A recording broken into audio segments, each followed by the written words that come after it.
Hello everybody and welcome back to Tyrion Cuthbert, Attorney of the Arcane. I am a little bit sick, so I might have to blow my nose and shit throughout this video, which kinda sucks, but it's okay. Last time we were playing as Ruby, and she's a terrible human being. Tyrion objected. No, he's the prosecutor. He's the prosecutor. But we've gone back in the past, a day in the past. So, let's get started.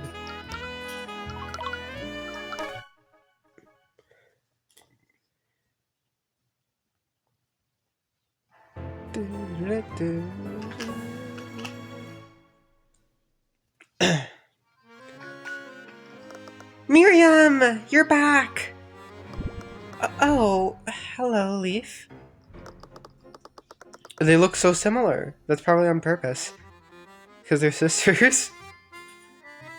How have you been faring? I heard about what happened to Professor Bellwether. I'm terribly sorry. It must have been an awful ordeal for you. Yes, thank you. But I've heard about your independent studies with the Crown Prince. Father cocaine. Father is extremely proud of you.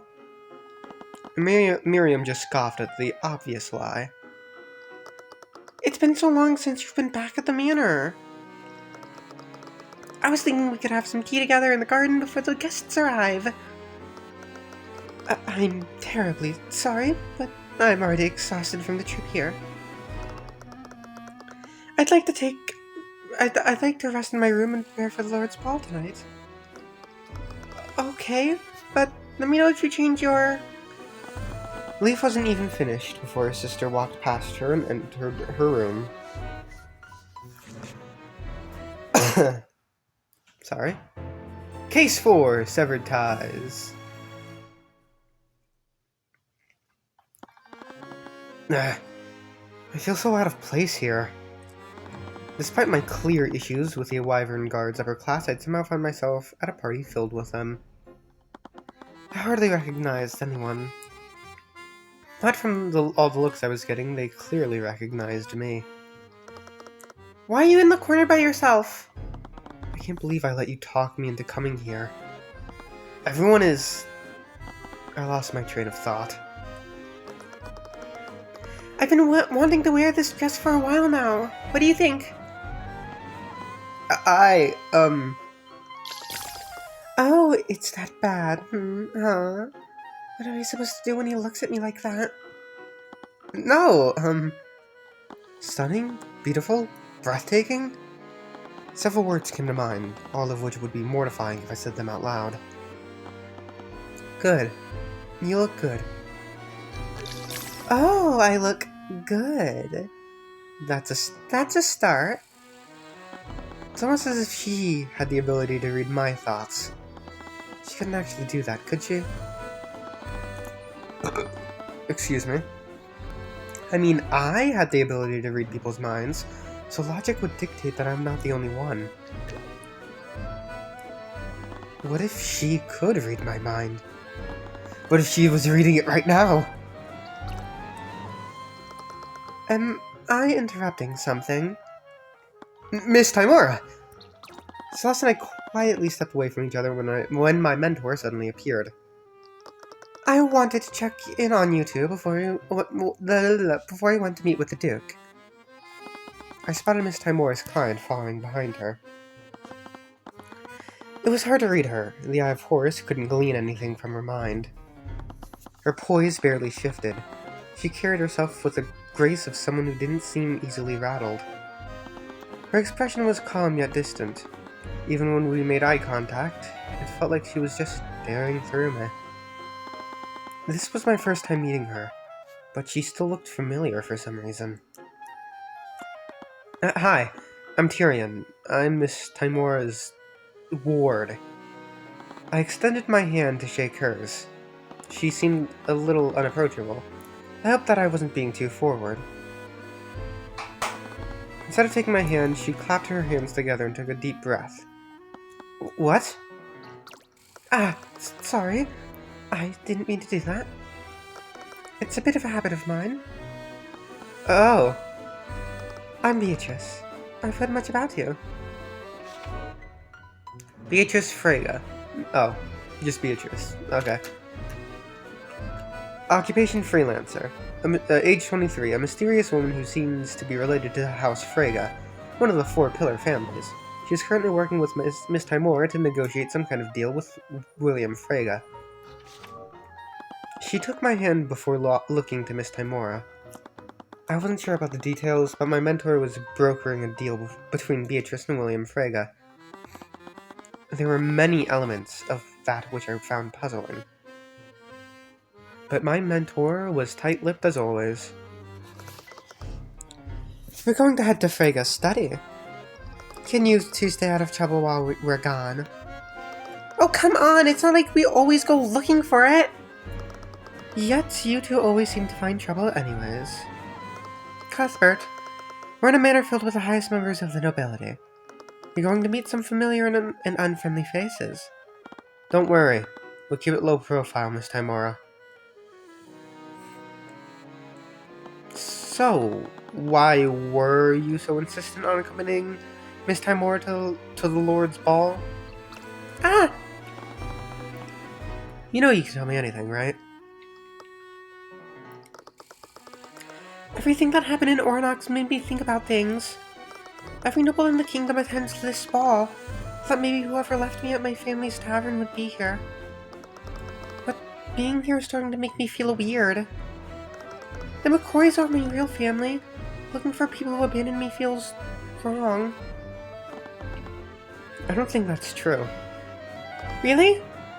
I wouldn't be the person I am today without Miss Timora, and I still keep the memory of my mother close to me too. I don't think it's disrespectful to find out more about yourself, and I'm sure your mother will understand. You think so? I'm sure of it. And I'm also sure of another thing. If I'm with you, I doubt any of the nobles here will want to speak with you. Yeah, I don't want to be rude, but don't worry, I can find something to fill the time. You're just going to play chess alone somewhere, aren't you? Maybe? You really need to learn to talk to other people. Make some new friends or something. In a room full of nobles? I'm sure they're not all bad. Arya's pretty great, right? Asked her too. She had a point, but I was never really one to make small talk with strangers. I looked around the room of nobles. I've recognized some of them from news articles I had read over the years. There are also some people there who were around my age. They must have been the children of the noble heads. I could approach them. Chances are that one of them would be an arrogant pig. But the thought of everything that could go wrong was paralyzing. It's fine.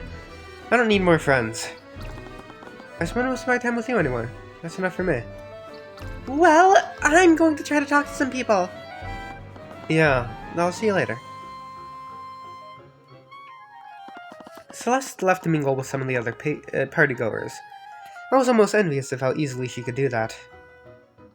I always wished I could strike up conversations with the random strangers the same way she could. It was fine. She had her strengths, and so did I. But that only made me wish I could be there with her. Yeah, be there with her. Stop it. She was her own person. She was perfectly capable of handling herself. I would need to find something to pass the time. My hand instinctively went to me satchel. My hand went instinctively to my satchel. I thought about bringing out my chessboard, but if I did that here, I'd just stand out even more. I should just try to find somewhere where I can be alone. Several gold-tinted chandeliers hung from the ceiling of the ballroom. They looked fancy enough to be worth a small fortune. It irked me knowing how much wealth the Duke must have been hoarding to afford all of this. Each table had a centerpiece of flowers on it. Most of the seats at the table were filled. Didn't look like I'd be able to play here. Nothing else? Okay.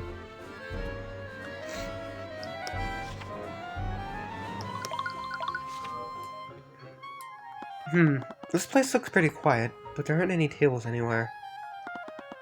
I could play on the floor. Hi there! What the? As I was walking through the hallway of the manor, I suddenly came face to face with a large animal. Before I could even realize what I was looking at, the creature quickly scampered away. Did someone leave a door open? I thought about telling someone, but the manor was full of nobles. I was sure that a servant would spot it eventually, and it wasn't as if anyone would believe me anyway. Either way, it would be best to look for somewhere else to play. There were several jewels mounted on the walls, and they were all equidistant from each other. I already knew that House Frege was wealthy, but embedding jewels into the walls made the manor look a little tacky. They even had gold-tinted chandeliers in the hallways. It was ridiculous when I really thought about it.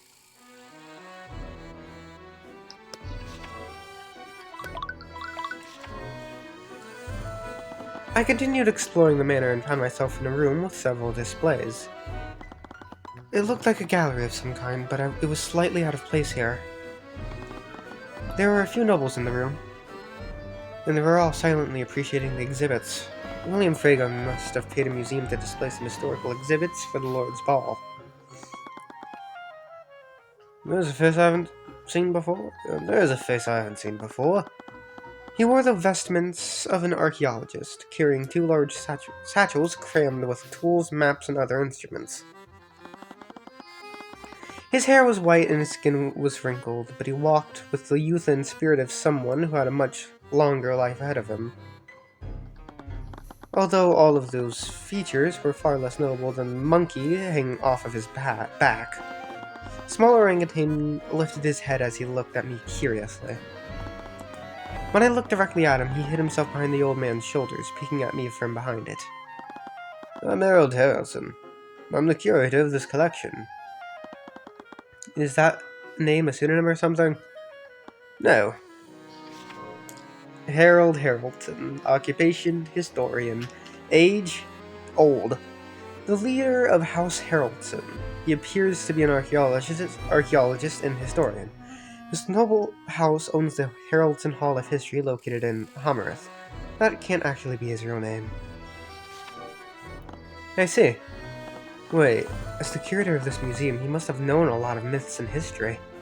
I wondered, how much do you know about the myths and cultures of nations other than Wyvern.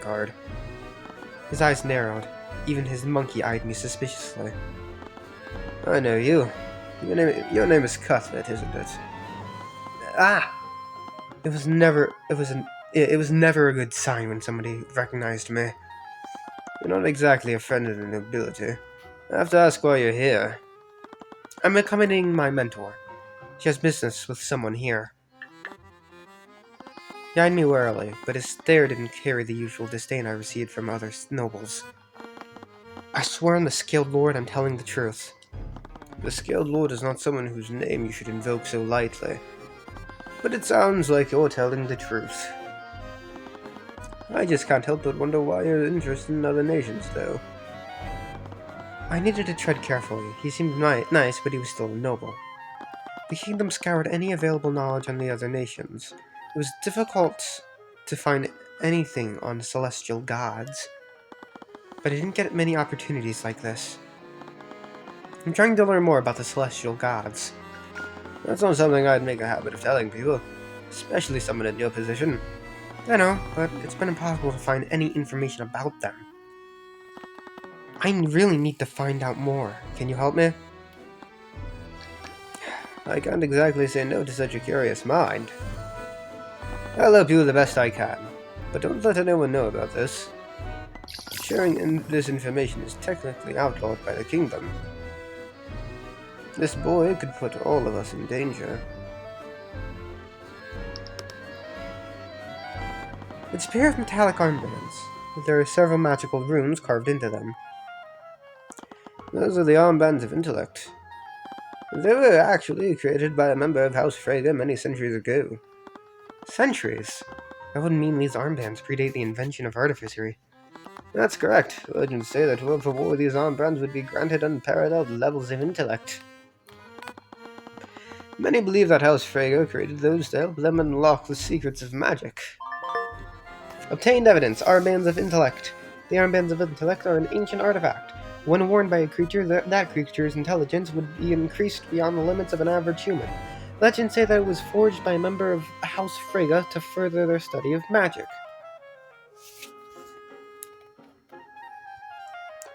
It's a pair of golden earrings.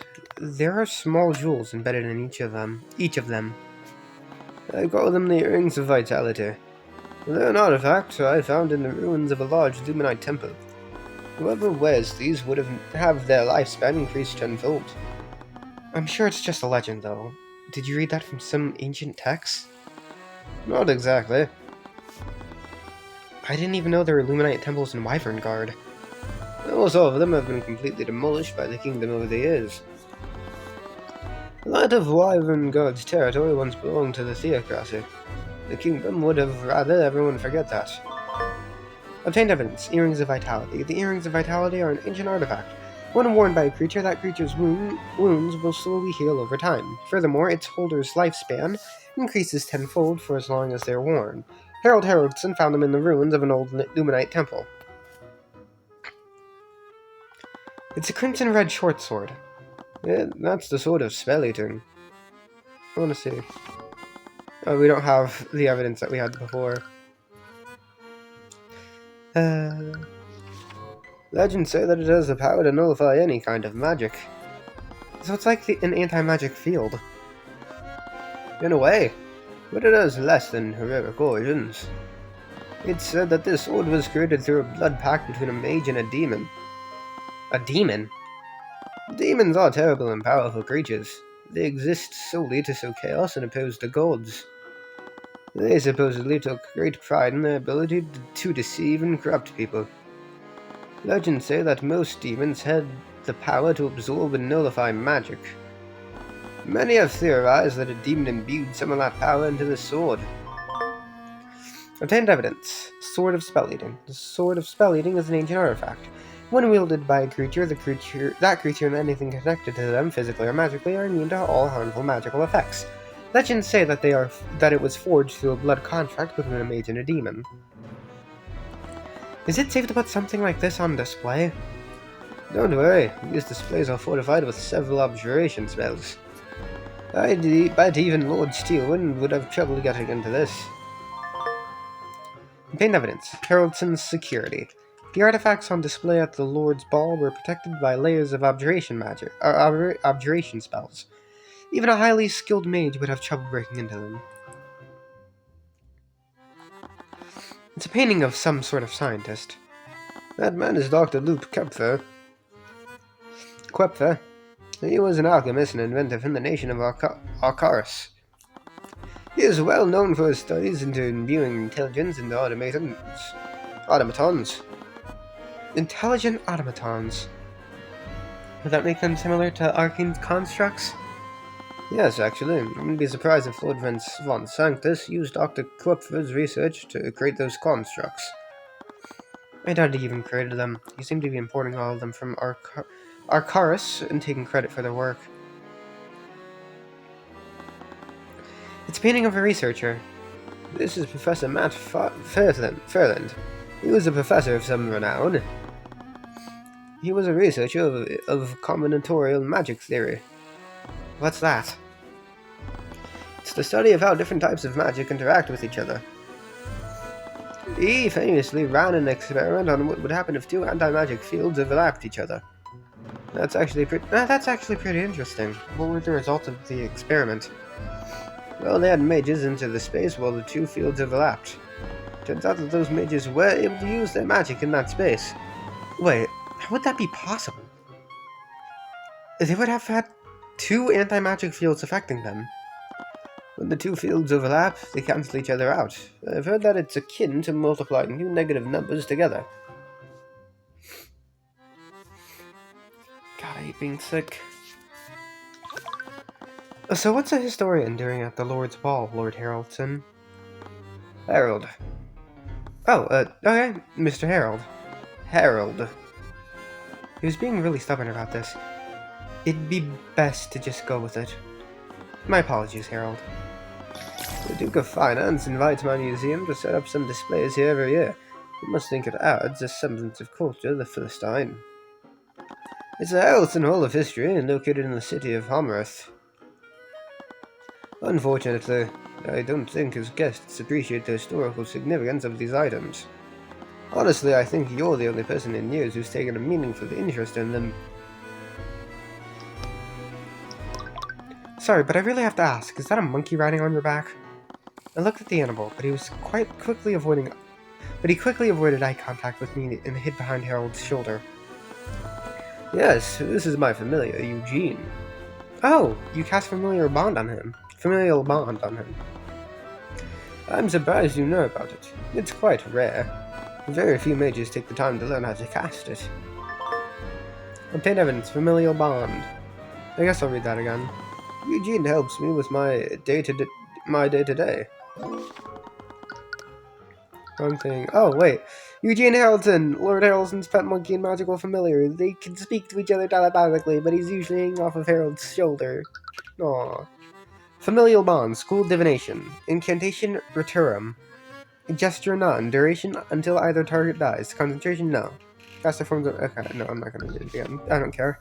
These old bones aren't as spry as they used to be, after all.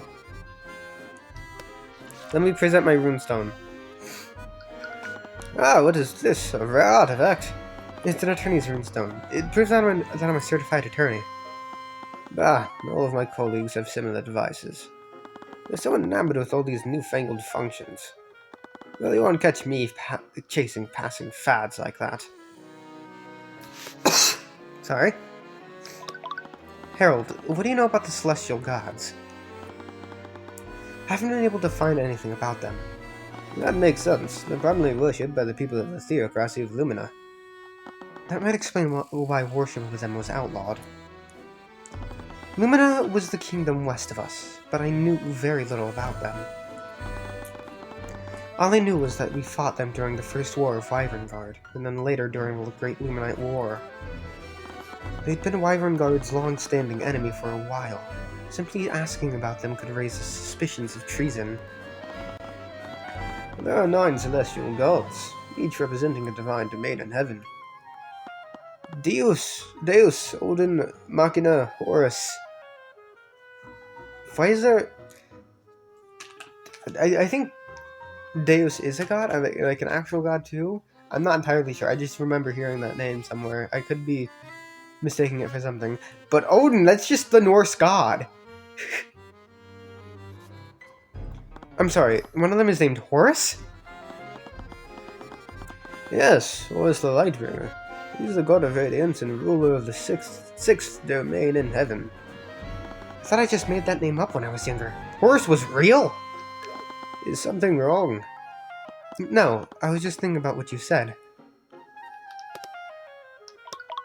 Could you tell me more about Horus? As I said, he's the god of radiance.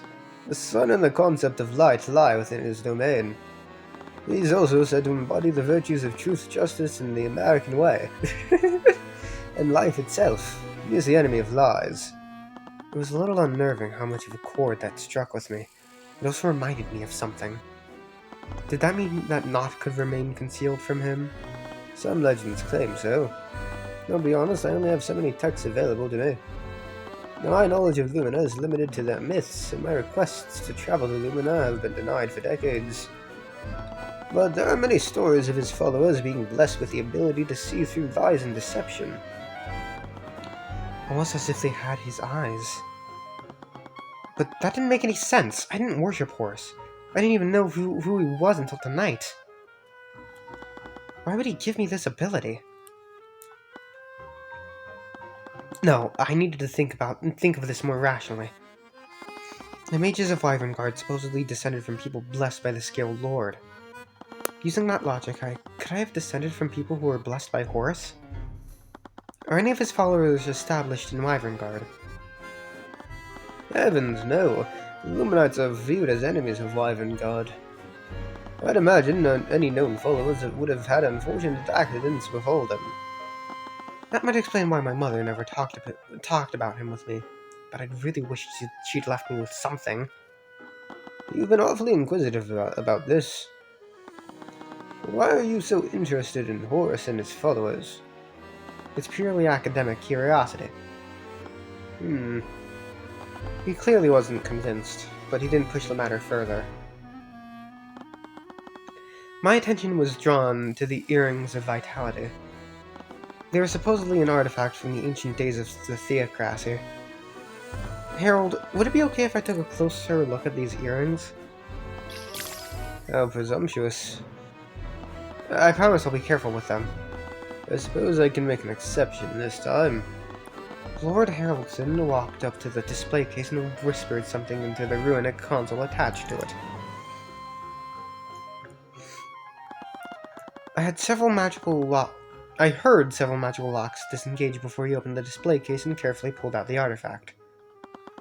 I laid my hands out so he could delicately place them in my hands. I carefully inspected the earrings. Each of them had a golden frame and a red luminous stone embedded at its center. They gleamed brightly under the artificial lights of the gallery, almost abnormally so. Wait, there's something engraved in these earrings.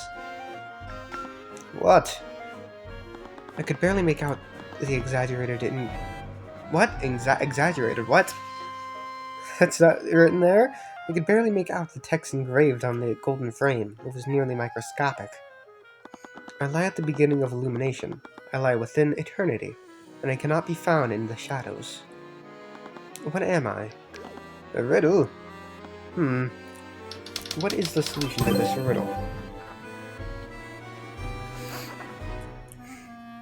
Maybe. No, the riddle is as such. I lie at the beginning of illumination, I within eternity, and I cannot be found in shadows. There's always a trick to riddles like this. And it wasn't speaking literally. It's gonna be I. Maybe. Oh, the letter I. It's the letter I. Illumination starts with I, eternity contains I, and there's no I in shadows. The earring suddenly lit up, blinding light washing over the gallery. I felt the ground disappear from under me. It felt like I was floating in water. I should have been shocked and surprised, but this sensation somehow felt familiar and nostalgic. You're strayed very far from home, young one. A voice rang out from all around me. It felt like bells ringing and reverberating inside my head. Also, this is new. You're not much of a warrior, but maybe a warrior isn't what's needed to dispel the encroaching shadows. The light within you. Why is it so reminiscent of my fallen friend? What are you talking about? Who are you? I suppose it doesn't matter from which spark that flame came. It burns bright within you, like that of a burning star. Go forth and walk the path of radiance, my heavens born. Excuse me. Obtained evidence. Divine edict. A divine invocation to manifest any covenant written in blood and spirit. Excuse me. All will be revealed whether said covenant was forged in heaven or hell.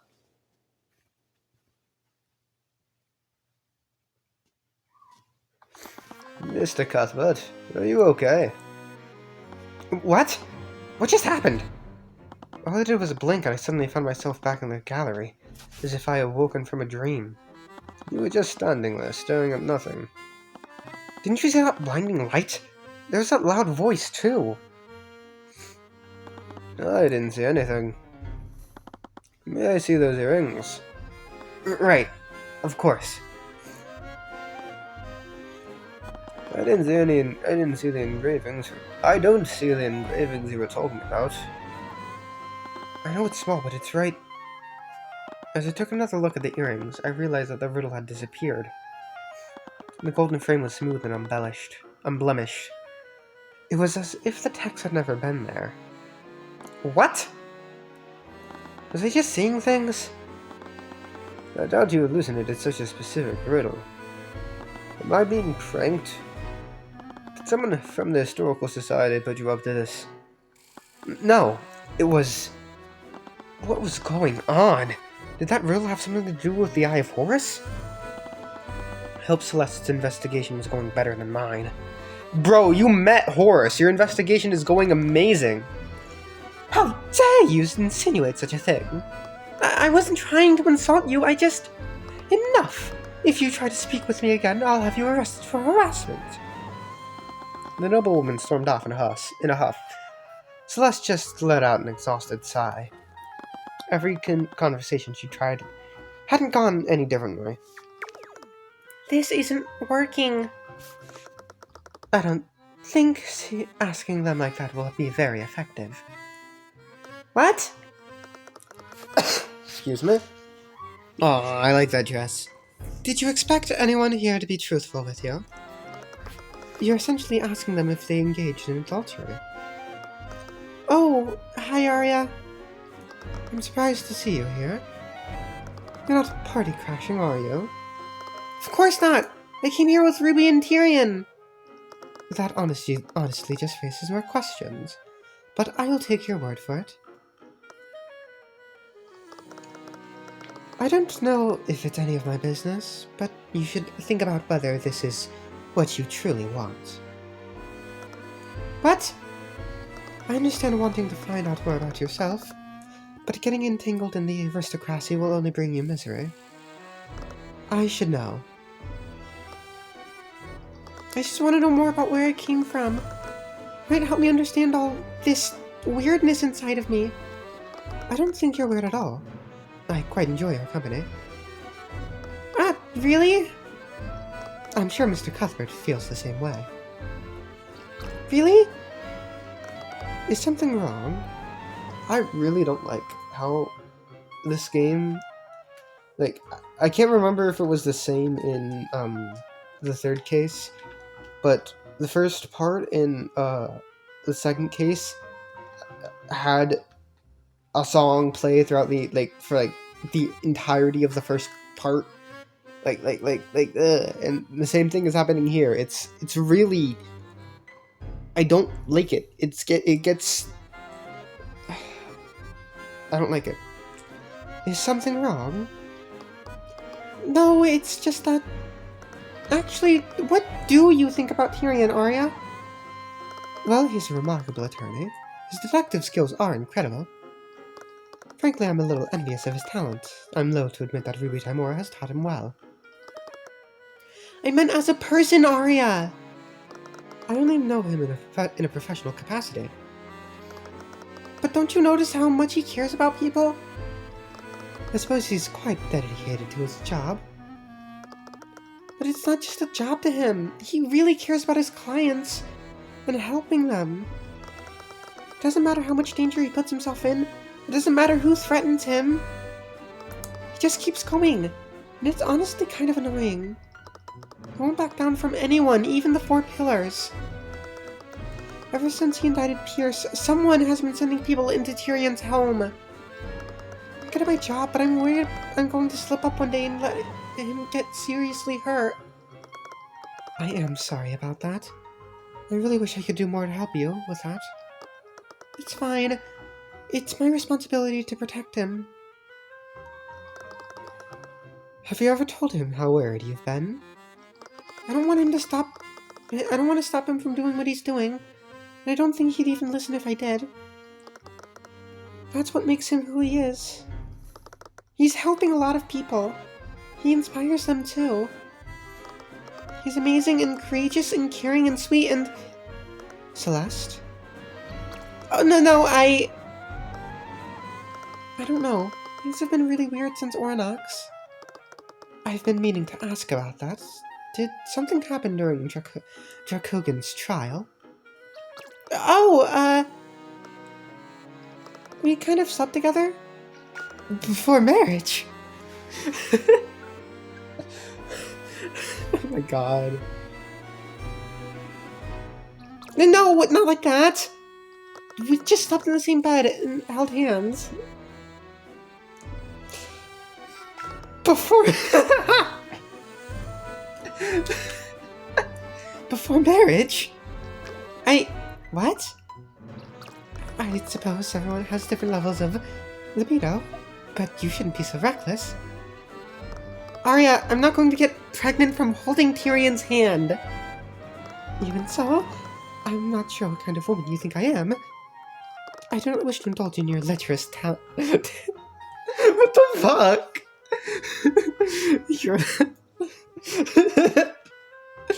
Your lecherous tales of illicit hand-holding. Oh, like you've never wanted to hold Aster's hand or anything like that? I would never.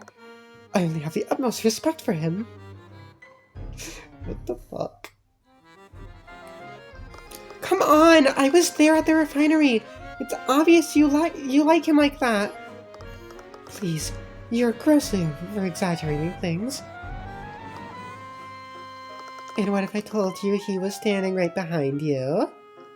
Do you honestly think I'd fall for such an obvious lie? What are you falling for? Ah! Arya's entire body whipped around to face her fiancé. She almost tripped as she stumbled backwards. Her voice started to break into a soft, high-pitched whimper. Your Highness. Celeste noticed how Arya's eyes were frequently darting between the Crown Prince's face and his hand. Oh, hello, Lady Stevens. Your Highness, please don't run ahead like that. After my otherworldly encounter, I decided to head back to the ballroom and wait for Celeste. I was able to find a seat somewhere, and it gave me a chance to think over what had happened. I'd solved some sort of riddle. It mentioned illumination and shadows. Hi there! Hi there! Hi, I love you. I remember really liking her in the original version. Horus was also the god of light, and those earrings were of Luminian origin. Did Maya of Horus react to them? Lord Harrelton had probably owned those earrings for years, yet he didn't see anything. And then there was this... Actually, I had no idea what this divine edict was. Was it prayer? A riddle? An ability? A divine invocation to manifest any covenant written in blood and spirit. What did that even mean? It just sounded like some flowery nonsense the Church of Bahamut would say. If it was some kind of spell, it was nothing like the arcane spells I'd seen in compendiums. The descriptions of those words were far more straightforward. Of those spells. Why did I say words? It just felt like the more I learned about myself, the more questions I found. Scaled Lord, how long had I been staring at that girl? My eyes just locked into the first thing across the room, but it was clear she noticed me looking at her. I quickly looked away, but I glanced back. She tried to flash me a friendly smile. She didn't look offended, which was a relief. I'd imagine any other noblewoman would use this as an excuse to have me thrown out. Actually, she seemed to be the only person in the room who wasn't disgusted by my presence. Maybe Celeste was right. I needed to approach new people. I needed to learn to approach new people, and Fate was giving me an opportunity. As I walked across the room, several nobles gave me the side-eye. She was surrounded by several attendants, who began to move to stop me from approaching her. However, she waved her hand to dismiss them. That was a good sign. Her attendants seemed to disapprove, but they didn't raise any objections and left quietly. On a closer look, she seemed to be a noble of some renown, but she seemed to exhibit a modesty that most aristocrats lacked. She was actually quite beautiful. Not as beautiful as Celeste, but... what was I thinking? I shouldn't be objectifying them like that. I needed to keep my thoughts clearer. I couldn't just... I realized I was just standing in front of her, silently having this conversation with myself. She looked confused. I needed to say something good. How did normal people talk? So, how's the weather? Should I say a formal greeting, or would that come off as pretentious? Maybe I should say something more casual, like Celeste would. I can make some kind of observation to connect with her somehow. Come on, Tyrion, just say something. Hello, my fellow... My fellow blonde. Hell yeah.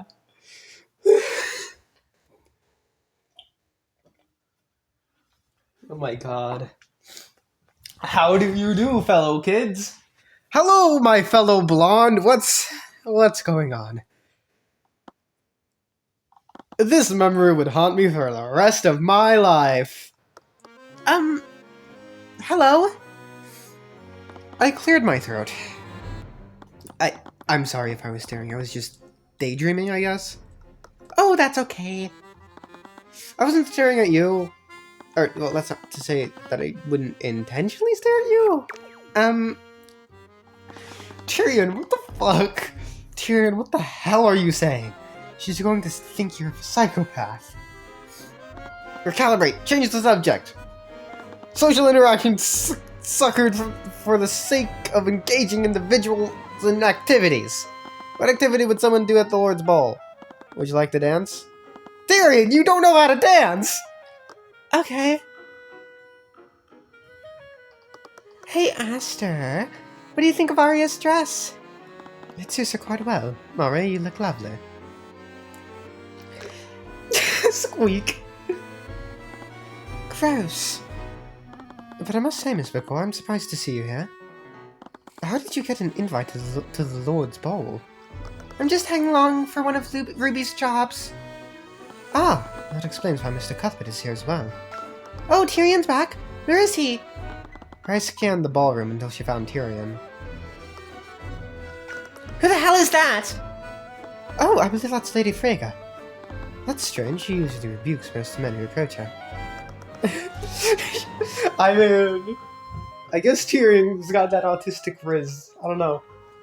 I don't know anybody who's autistic I don't know anybody who isn't autistic who would say, "How do you do, my fellow blonde?"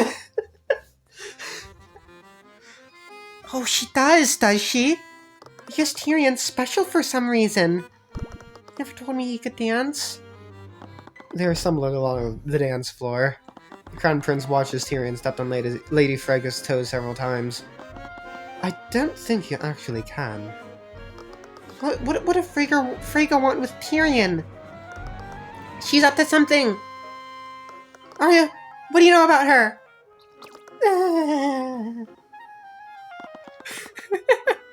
Arya was still staring blankly at the Crown Prince. It looked like she was running through several calculations in her head, but failing to arrive at anything. Another misstep caused me to step on her foot. I'm so sorry, I don't do this a lot. Or at all. It's okay. At least you're... She was in pain as I accidentally kicked her foot again. Felt like I was slowly chipping away at the considerate smile on her face. Perhaps you could follow my lead? I carefully looked downwards, watching to make sure I didn't accidentally parry her foot with mine. It honestly made it easier. Looking at her face presented its own distraction. I'm Tyrion, by the way. Yes, I'm aware. You've been in the paper a lot recently. Oh! I'm Leaf, of House Freyga. Oh! Leaf Freyga. Occupation noble. Age 18. The middle child of the William Freyga. Yes, of cocaine. Yep, drugs. The middle child of William Freyga. She seems conflicted between her father's death and Beatrice's arrest for his murder. Why are we doing this? Nobody died yet.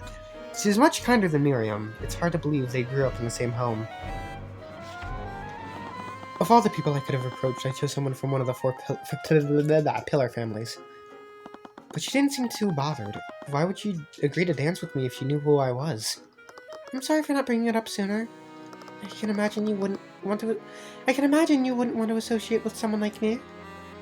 No, it's just that I had a run-in with your sister a few months ago. I don't think she cares for me that much. Then it sounds like we have something in common.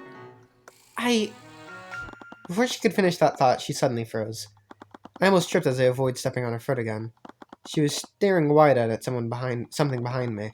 Her breathing was quickening. Her hands began to squeeze on my shoulder. Oh, hi there. You seem pissed the fuck off. Is it because of William? I would assume William, but it would be funny. It would be funny if you're pissed off because of me. I turned to look and saw Beatrice storming through the ballroom. Is that? I'm terribly sorry, I have to go. Without another word, she quickly left, hurrying after Beatrice. Did the two of them know each other? Ah! Did you get snubbed? Oh, thank the Scaled Lord, someone I actually know. So, who was that? She wore her usual approachable smile, but I could have sworn something about her tone was louder than usual. I was trying to talk to people. Isn't that what you told me to do? Yeah, but I didn't mean that you should I didn't mean that you should shoot your shot with a Frega. You're going to tell me how you pulled that off? Do I have to? It's because he's autistic, Celeste. Yes! Sit down, I snuck you some bread rolls from the buffet. Oh, have you tried them? They're amazing! Yeah. It really is you. Where have you been all this time, Beatrice? We've been so worried about you. Really? It appears you two have much to talk about. I'll be taking my leave. I've known for a while, but I still can't believe it. You're actually marrying her, aren't you? You didn't leave me much choice. As the future king of Wyvern, I have responsibilities. I doubt you would know anything about that. When did you suddenly start caring so much about responsibility? I've always done what I had to for the people of Wyvern. I barely even recognize you anymore. I'd certainly hope so, considering what I was like back then. I've always done what was necessary to stay in control. But what you're doing to Arya, it's... I know, but she's willing to put aside a disdain for me for the sake of Wyvern. Are you fucking stupid? Nine hells, do you seriously still not... never mind. It seems that you're just as much of an oaf as you were before. And your words still have such a unique way of cutting into me like a knife. I oddly missed that. Beatrice just scoffed at that. Oh my god, please say it again? I really don't want to. Come on, that look on your face gets better each time. Hey, my fellow blonde, what's going on? Celeste just started snickering to herself again. She started slamming her fist on the table, drawing some looks from the aristocrats nearby. I can't believe it. I guess any line will work when it comes from you. It's because he's autistic. I'm just glad it's over. I look like an idiot out there. Hey, it's not over yet. You owe me a dance. Fuck! I mean, what? Don't be like that. How often do we get to go to a party like this? Before I had a chance to object, she grabbed my hand and started dragging me to the middle of the dance floor. Celeste, people are staring at us. Who cares? They're nobles. They're going to hate us no matter what we do. She took hold of my other hand and pulled me into a waltz. Celeste, I have no idea what I'm doing. Aw, this is cute. It's easy, just stop being so awkward about it. That was easy for her to say. Alright, can you at least tell me what to do? Well, first, you need to be closer to me.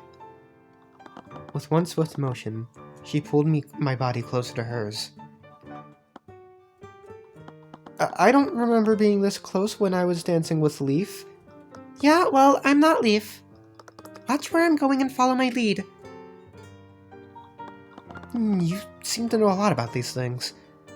I had to do a lot of networking when I was a mercenary. Do you know how many times I had to charm a merchant into hiring me? I see. I carefully watched the movements of her feet and tried to match them. After a while, we both fell into a gentle rhythm. I accidentally stepped on her foot, but she didn't seem to react at all. Was she being polite, or did she generally not feel any pain?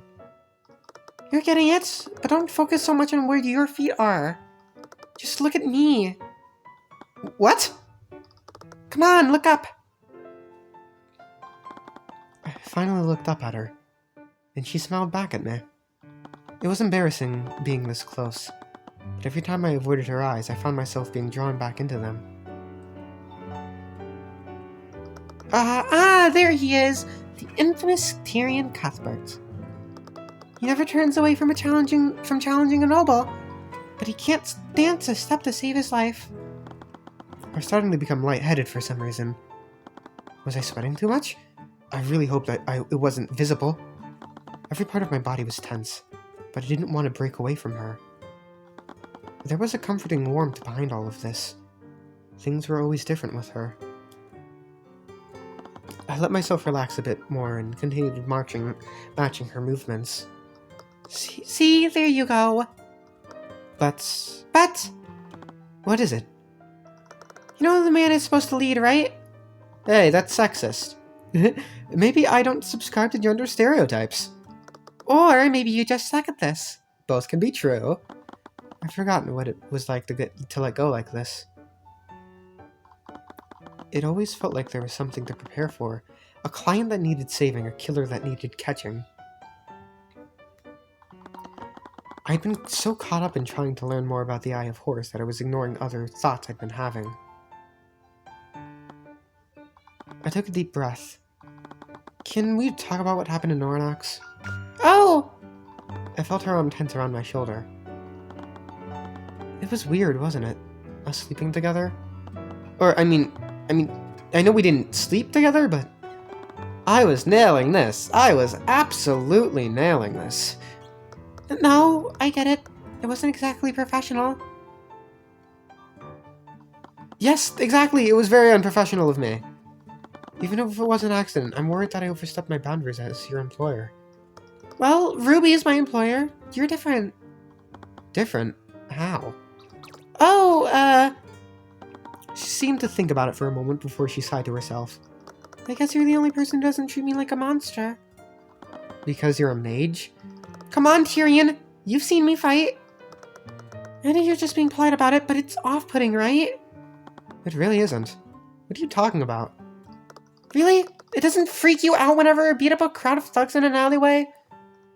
How about last night when I ragdolled that thief trying to break into your house? I was honestly more impressed by that than anything else. Stop being nice about it! I know it's not normal. Something inside me really enjoys fighting. I love it, but I also hate it.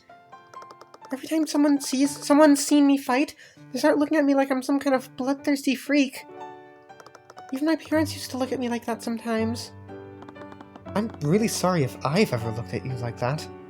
That's the worst part! You haven't! I never know what you're really thinking. You always charge headfirst into danger without a second thought. The whole kingdom is rotting with corruption. I don't get how you can be so hopeful and optimistic all the time. I really admire you for that, but sometimes it feels too good to be true. It makes me wonder what's really going on inside your head. You're really passionate about protecting the people you care about. When you fight, I see someone who cares deeply. I love the people around you. You love the people around you. So much that you're driven to stop anyone who threatens them. You make it all look so effortless. I don't think I've ever met anyone as strong as you. I thought you were always proud of that. It's one of the things I've always admired about you. I saw a smile curl on her lips as her face became flustered. You know the truth about me. I'm not some idealistic hero. I'm just a dumb, traumatized kid who thinks he can save everyone. We both stayed silent for a while, simply moving to the beat of the music. Tyrion, I don't mind being unprofessional with you. Oh, that's good. But only if you were okay with that. Would you be okay with things like that? Oh, I still wasn't certain about what she meant, or why she suddenly switched to the present tense. Was she trying to imply that she also wanted to... No, I couldn't rush forward before I had more evidence. I needed to be tactful and vague. Well, I appreciate some level of professionalism in my work, but with you, or that is to say that I'd like to attempt. That's not to say that I don't want to only be professional with you. What? Scaled the word. I just needed to say what I wanted to say. I've never felt this way about someone before. Oh!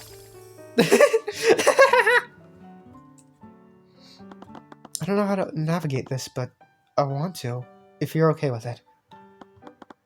Could we try... I suddenly heard the footfalls of several knights behind me. Celeste's eyes widened, her lips pursed. Confused, I began to turn my head to see what the commotion was, but she just grabbed me by the chin. Hey, why don't you finish that thought first? Beatrice Frege. Did you just say Beatrice Frege? I think something's happening. Nope, it's just Orem. Turns out he's just an absolute monster on the dance floor. Well, that just made me want to look more. Honestly, same. By the authority of the Wyvern Guard Crown, you're under arrest. Seriously? Now? We should really go see what's happening. Yeah. You are completely out of line, Commander. I thought I told you to stand down. Do you not recognize who you're speaking to? Let go of Lady Frege! I can't really do that, Your Highness. As we approached Beatrice, we saw the two princes standing between the Inquisition and Beatrice. Your Highness, what's going on? The Crown Prince scanned the room. Everyone's eyes were on him. He leaned towards me and spoke in a hushed whisper. It's William Frege. He was found murdered in his study. And these cretins think that Beatrice is somehow behind it. Sorry, Your Highness, but my orders came straight from Steelwind. Lady Steelwind sent you? Beatrice cursed under her breath and clapped her hands together. I should go with them. What? No! My brother is right. They have no right to. We're causing a scene. And I don't want to cause friction between you and Arya. She's always been meticulous. I'm sure she's just being careful. I'm sure I'll be exonerated once they've thoroughly investigated what happens. Okay. What? You can't just let them take her away? Brother, she's correct. It is not our place to interfere with the laws of our kingdom. But... However... Yes, Your Highness. Miss Beatrice is blind. One of your knights will need to escort her. She is what? Beatrice is blindness. Beatrice Frege is completely blind. She is unable to see anything through her eyes. This has been verified through several medical reports and qualified chirurgeons. Anyways, we're going to need to take you to holding cell, lady. One of you should stay with her and guide her through. Please, I'm not a child. Beatrice walked past the knights and toward the foyer. It appeared that she already knew her way out. Shouldn't you all be following her? Right. Inquisition, move out. It seemed to be just my luck that a night like this would end in a murder. What the hell was going on? And we will figure out what the hell is going on and investigate this man's death next time. Hopefully see Leaf again, because I really like Leaf. Bye-bye!